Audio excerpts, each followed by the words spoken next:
Hello, my name is Matt Howland. I'm currently a postdoc at the University of Georgia, and today I'll be talking to you about ArcGIS StoryMaps. So ArcGIS StoryMaps are a digital spatial storytelling platform produced by the company Esri, which produces ArcGIS software. And StoryMaps are a web-based application that can be really useful for digital public archaeology and web-based archaeological storytelling.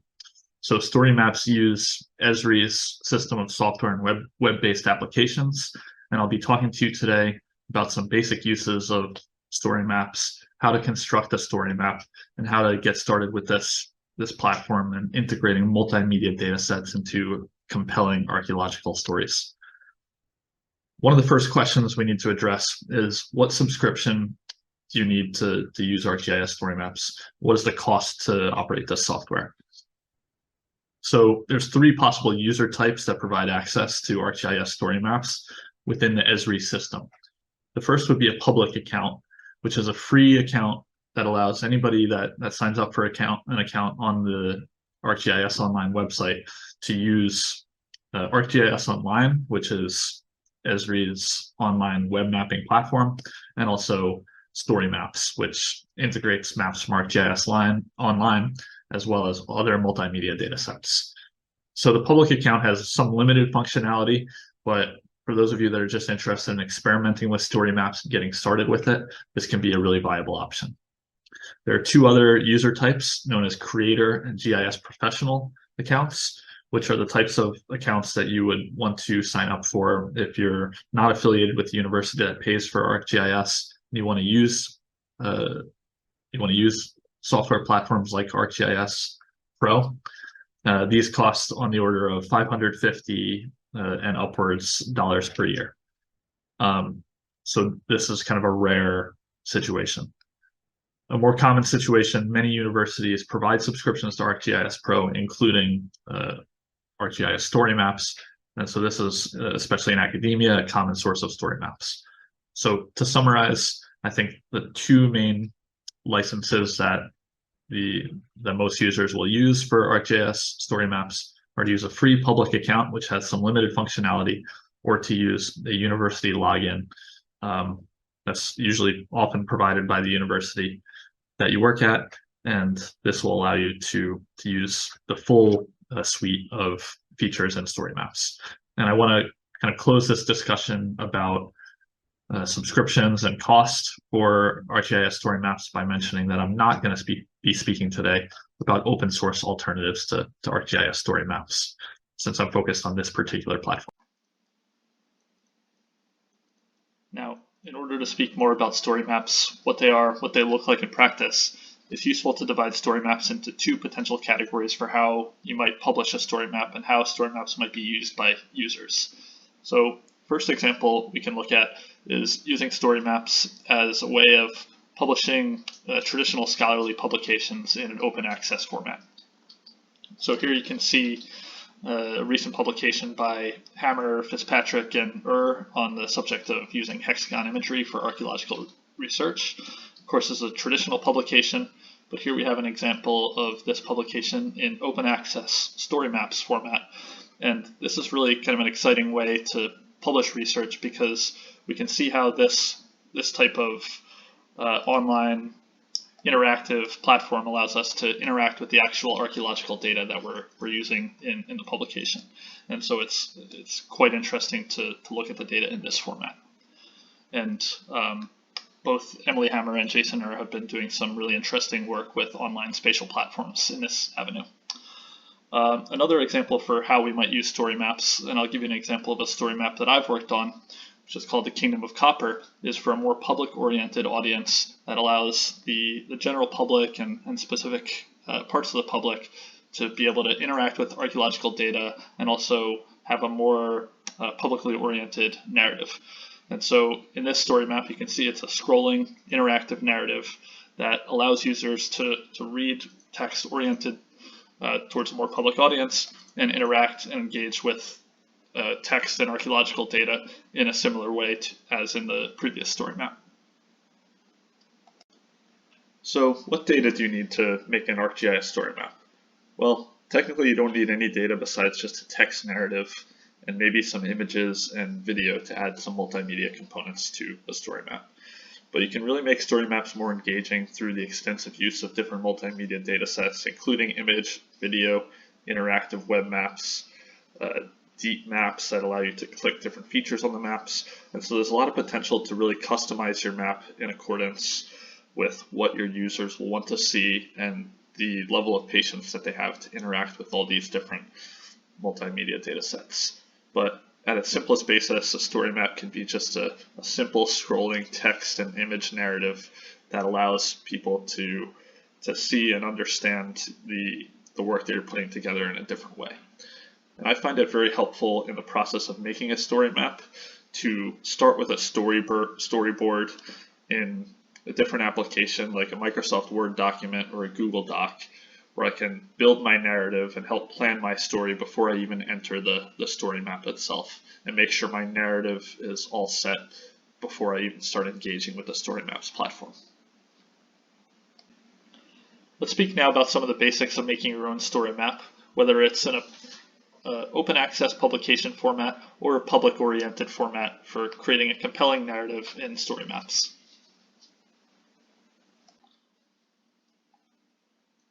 So in order to create a story map, you'll first want to navigate to storymaps.arcgis.com.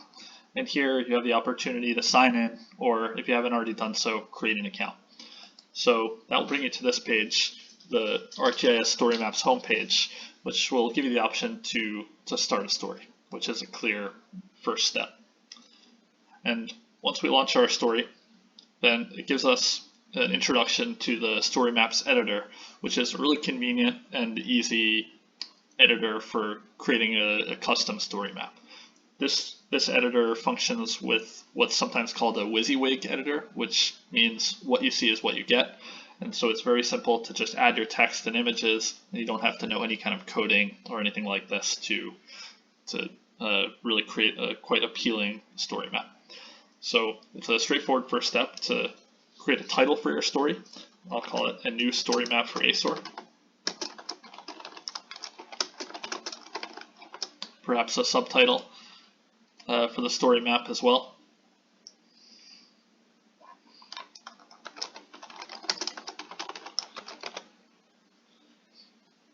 And we also have the opportunity to start adding additional text into our story map, and additionally multimedia. And so a lot of the content that you'll add to your story map is going to come with this little plus sign, a white plus sign and a green button. And that gives us the opportunity to add different forms of basic data or multimedia into the story map. And you can see here I'm using the free story maps editor. So certain particular features like image gallery, audio, embed are going to be unavailable to me with this free level of service, but I still have the capability of adding really fascinating approaches like the immersive elements of the story map, which we'll talk a little bit more about later. So I'll add a little bit of text, subject to be edited later, to the story map just to get the ball rolling a little bit.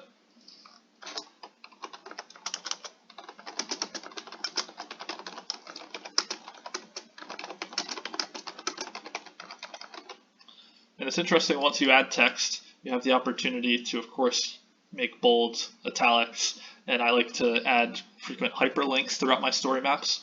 But you also have the opportunity to set this text as a heading, a subheading, or even a bulleted list, numbered list, or quote, which is really useful for kind of customizing the feel of the text in your story map and dividing it into different sections. Now, it's also very interesting, I think, to add images to the story map.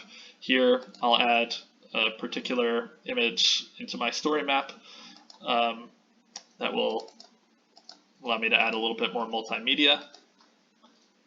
So here's an image of the LRAP team in Feinan. Of course, I would want to caption this image.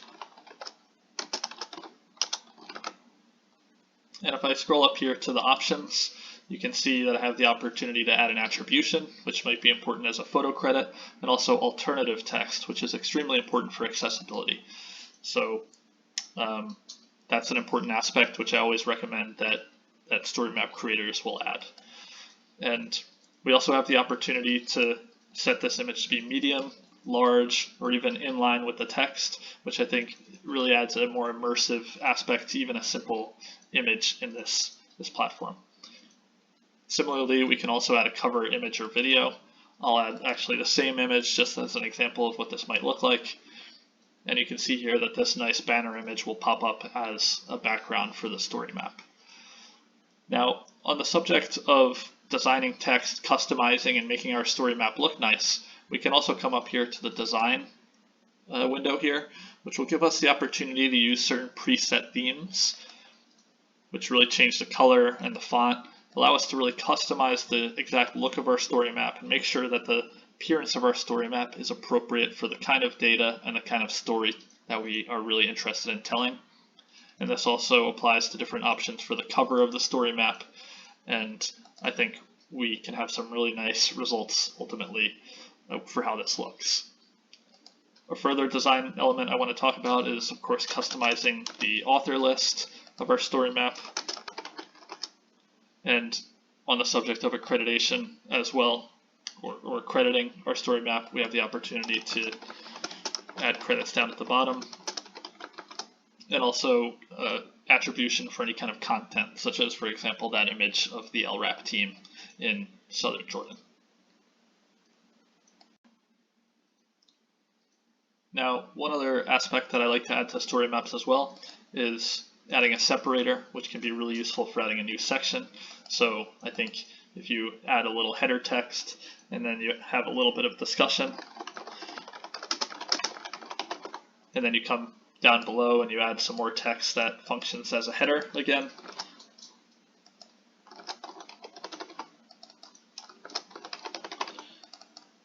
Set this as a heading. Then it can be really useful for dividing up your story map into a nice appearance. So once we're satisfied with our story map and we have a little bit of media that we like, we can go ahead and publish the story map using this publish button. And it's important to remember that publishing a story map is not necessarily a final product, because the story map can always be edited along the way. So let's look now at publishing our story map, and you can see that it brings up this important share window. So not only is the overall story map going to be differentially published either to private or public audiences, but also the specific content in the story map might also have limited or controlled access. So it's important to really think through the data that you're including in the story map and make sure that the permissions for the data sharing within the Esri system are all set in the right way that you want to include it. So in this case, we're very interested in making sure the public can view our story map. So we'll go ahead and publish. It should only take a few seconds to publish the story map, and then it will be publicly accessible at this link up here, which is really nice. And you can see that ArcGIS StoryMaps has helpfully provided this little edit suggestion for in case we want to edit our story map, which is always useful in case we have new data or we want to really develop our story in a new direction based on some additional information that we have. So let's continue now with a discussion of some additional steps that we can take to make our story map more engaging and leverage some of the more advanced capabilities of story maps to make a compelling archaeological narrative.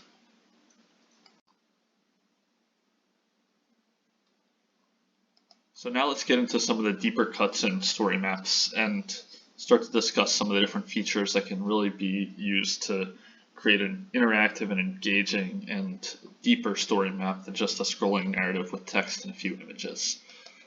So we're going to edit our story, and now I'm going to be interested in creating some quick web maps that will really bring the maps into this concept of story maps. So it's always possible to add a map in story maps, and generally speaking, you can add maps from your ArcGIS Online account. So if you have maps that your organization is using, you can always upload them, especially using ArcGIS Pro to the ArcGIS Online account, and they'll be listed here to be added.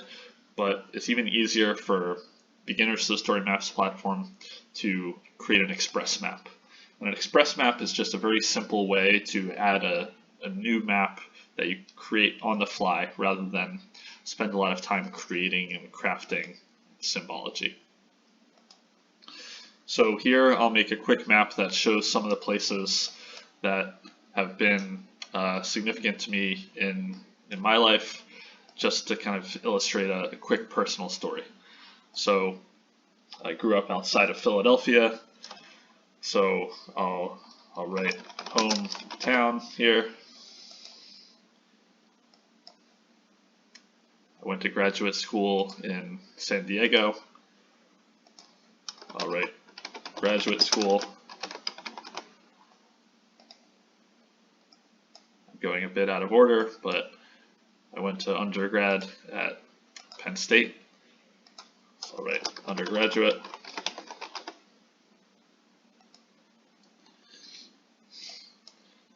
And now I'm at the University of Georgia in Athens, and so I'll write postdoc. And so here's a quick map that shows some of the places that are significant to me, and you can imagine that this would equally apply to locations of different archaeological sites on this quick express map. So now that we've drawn some features here, let's experiment with some of the different aspects of the map. We can add a legend and keep it open, which could be useful to us, but I think it's even more fun to play around with the base maps, because the different base maps will really have a big impact on the extent to which your map has a certain style that might be associated with the overall project. And this goes back to when we were talking about the design of the story map. So personally, I like to see a little bit of a satellite image, so let's go with that for now. Now there's other features here that you could add. You could add numbered points, which might help tell a sequential story. You can add annotations, and of course different shapes and features, and all these are different aspects that help to make the map a little bit more engaging. So for example, I might draw an arrow quickly to kind of illustrate my trajectory.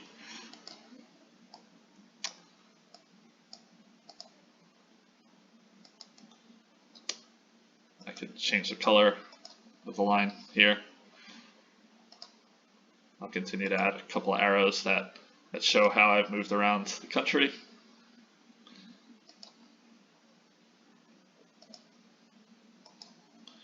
Resulting in my present location here. And finally, we can place map in the story. In here, you can see we have the same features that will allow us to customize the size of the map and so on. Now that the map is actually in here, you can see that this map is going to be interactive and allow users to explore around and understand some of the places that are significant for this particular map, and even navigate over some of the labels and understand what the significance of these different points are.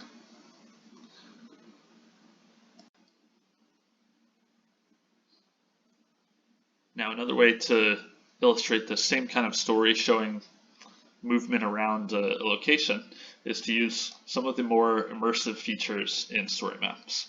And here I'll be interested in showing a map tour, which is a way of moving around the map and telling information as part of a more engaging and scrolling narrative. So let's create a map tour now, and we'll start from scratch here. And we have many different options for how to lay out the map tour, and so here we're starting to really get into the depth of story maps and our ability to really customize how we want our story map to look. So I'll choose a few of these selections, and you can see here that we have a panel and the opportunity for multiple slides here. So let's repeat the same kind of tour that we were just doing as an example.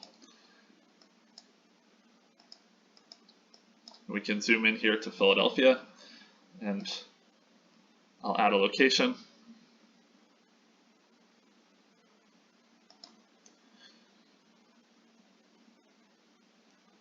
So we'll add that location here. We'll call this hometown again. We could potentially add an image here. I don't have one handy, so I'll skip that for now.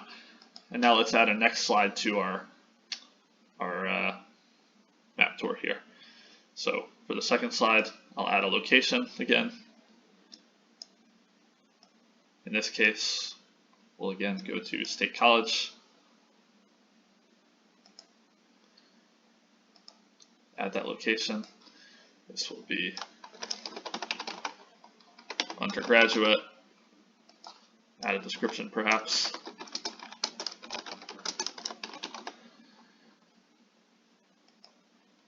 And we'll add one more location for now. We'll go over to San Diego.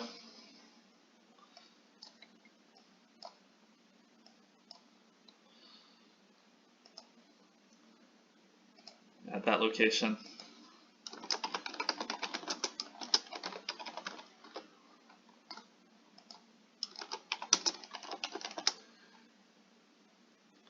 And of course, we can add image or video here.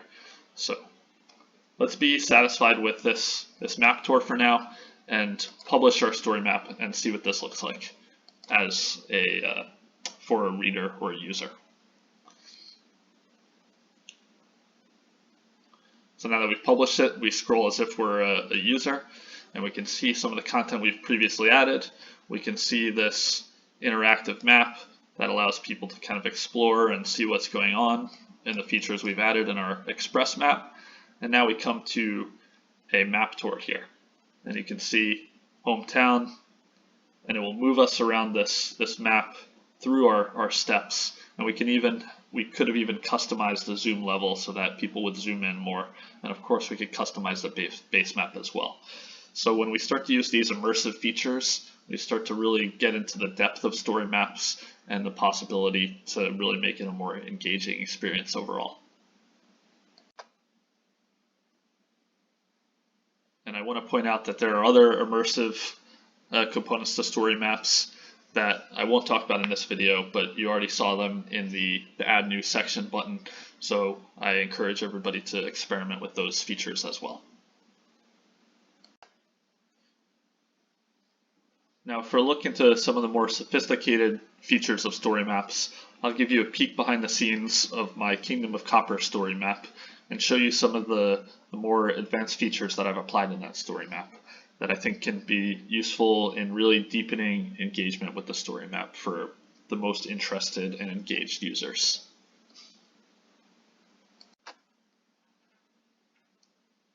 So here I'm editing the Kingdom of Copper story map, and you can see it uses many of the same features as the practice story map that we were just developing, including title, the image card, of course authors and annotations, and different things. Now, I find it interesting to use the story navigation feature, which allows me to customize the different sections of the story map and put them into a banner here, a table of contents that allows users to explore the different aspects of the story map. Here's a little button that allows me to provide users with the option to click on the Arabic version of the story map. You can see here's a quick map that I created with a label Jordan here. So we're seeing a lot of the similar features. Now here I'm using the immersive feature sidecar, which is one of those other immersive features. And you can see how I've leveraged that feature to provide this kind of scrolling and changing map basis.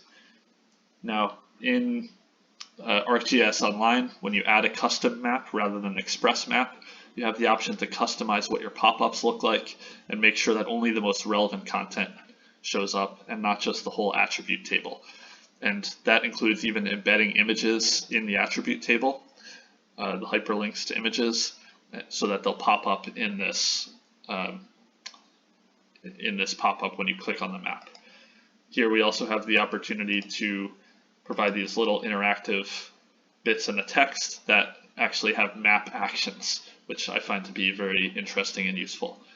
And so for me, it's really valuable to make sure that our story maps are always rewarding users who are the most interested in exploring, so that almost every feature in the whole story map is going to have some little bits of secret information for users to find and explore.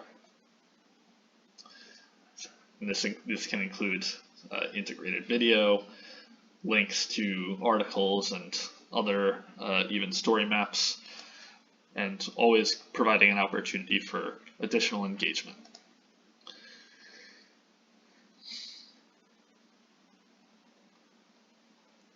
Now, one last feature I want to show you in the sidecar here, which a sidecar is a map with a scrolling narrative on the side, is the opportunity to provide a 3D scene. And I think that 3D scenes are super cool because they really allow users to get a sense of the actual 3D landscape rather than just a top-down view of the landscape. And in this 3D scene, we'll be zooming around the map here to these different sites as they appear in this kind of scrolling narrative, and kind of exposing the landscape of Feinan in a new and different way.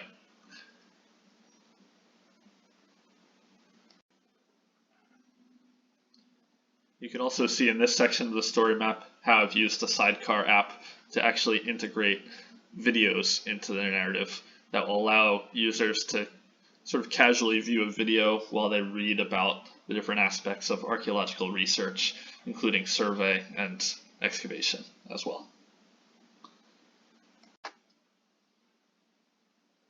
You can also see how I've used the embed tool here to embed this 3D model of Kervit and Nahas, an archaeological site in southern Jordan.